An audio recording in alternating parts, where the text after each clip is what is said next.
Morning students. बच्चे आज हम चैप्टर स्टार्ट कर रहे हैं क्लास 9th का सब्जेक्ट साइंस का। ये चैप्टर 5 है बच्चे एनसीईआरटी बुक्स में। इस चैप्टर में का नेम है the fundamental unit of life. तो आप सबको ये पता होना चाहिए कि हमारी लाइफ की जो फंडामेंटल यूनिट है वो क्या है। वो होती है बच्चे सेल। तो इस सारे चैप्टर में हम सेल को स्टडी करेंगे। क्या है बच्चे, सेल क्या होता है? देखो ऊपर भी यही लिखा है ना, the fundamental unit of life क्या होती है? सेल होती है। ठीक है। इन 1665 ये बहुत इंपॉर्टेंट क्वेश्चन है बच्चे कि हाउ सेल्स का हमें कैसे पता चला, हाउ सेल एग्जामिन। तो इन 1665 रॉबर्ट हुक नेम का एक साइंटिस्ट था, examine the thin slice of cork through a self designed microscope. मतलब इसका मीन क्या है कि 1665 में एक रॉबर्ट हुक नेम का साइंटिस्ट था। उसने क्या किया, थिन स्लाइस ऑफ कॉर्क ली। अब कॉर्क क्या होता है बच्चे?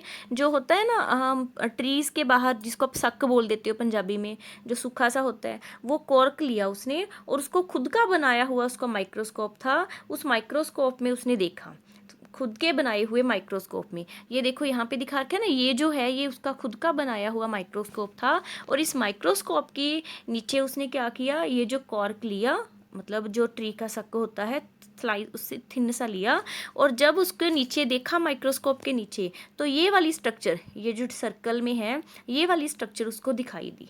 अब ये वाली स्ट्रक्चर आप अगर ध्यान से देखेंगे तो ये वाली स्ट्रक्चर किसके साथ रिजेंबल कर रही है? It looks like honeycomb. जैसे मक्खियों का छत्ता होता है, हनीकॉम का छत्ते जैसी लग रही है जैसे हनीकॉम का छत्ता है। तो it's look like a honeycomb consisting of many little compartments. एक हनीकॉम की तरह दिखाई दे रही है जिसमें छोटे छोटे कंपार्टमेंट। ये देखो बीच में ब्लैक ब्लैक डॉट है ना, देखो जैसे मक्खियों का छत्ता होता है मधुमक्खियों का, बीच में जिसमें मधुमक्खियां बैठती हैं, वैसे ही ये जो कॉर्क की स्लाइस को देखा तो इसमें क्या है, हनीकॉम के जैसी स्ट्रक्चर है। और इस सेंटर में जो ब्लैक ब्लैक आपको दिखाई दे रहा है, ये क्या आगे छोटे छोटे एक कंपार्टमेंट, छोटे छोटे कमरे आगे जैसे।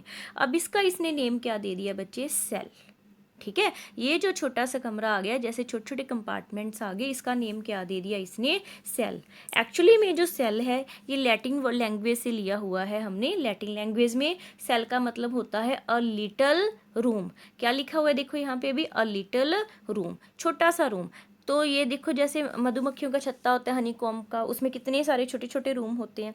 वैसे ही जब कॉर्क को देखा तो कॉर्क हर एक चीज़ किससे मिलके बनी हुई है? सेल से। तो कॉर्क के अंदर भी क्या देखा, छोटे छोटे कंपार्टमेंट्स है, जिसको नेम उसने क्या दे दिया? सेल। ठीक है। अब नीचे वाली लाइन पढ़ो, all living things are composed of cells. Very very important कि सारी जो लिविंग थिंग्स हैं, हम आगे एनिमल्स आगे प्लांट्स आगे, हर एक चीज़ कंपोज्ड ऑफ सेल मीन्स किससे मिलके बनी है? सेल से। हर एक लिविंग थिंग्स सेल से मिलके बनती है। It is the basic unit of life. Very very important, हमारी लाइफ की जो बेसिक यूनिट है वो क्या होती है? सेल। बेसिक यूनिट को बच्चे आप कैसे समझेंगे? आप इस वाली डायग्राम से क्लियरली समझेंगे। जैसे इस वाली डायग्राम में क्या दिखाया है, ये बड़ी सारी एक बिल्डिंग है। ठीक है। जो कोई भी हम घर बनाते हैं, बिल्डिंग बनाते हैं, वो किससे बनेगी? छोटी छोटी ब्रिक से ही बनती है। ये इतनी सारी बड़ी बिल्डिंग है, ये बिल्डिंग किससे मिलके बनी है? देखो एरो क्या शो कर रही है, इस वाली ब्रिक्स से। तो ये जो छोटी छोटी ब्रिक्स हैं, ये क्या आ गई? बेसिक यूनिट ही आ गई।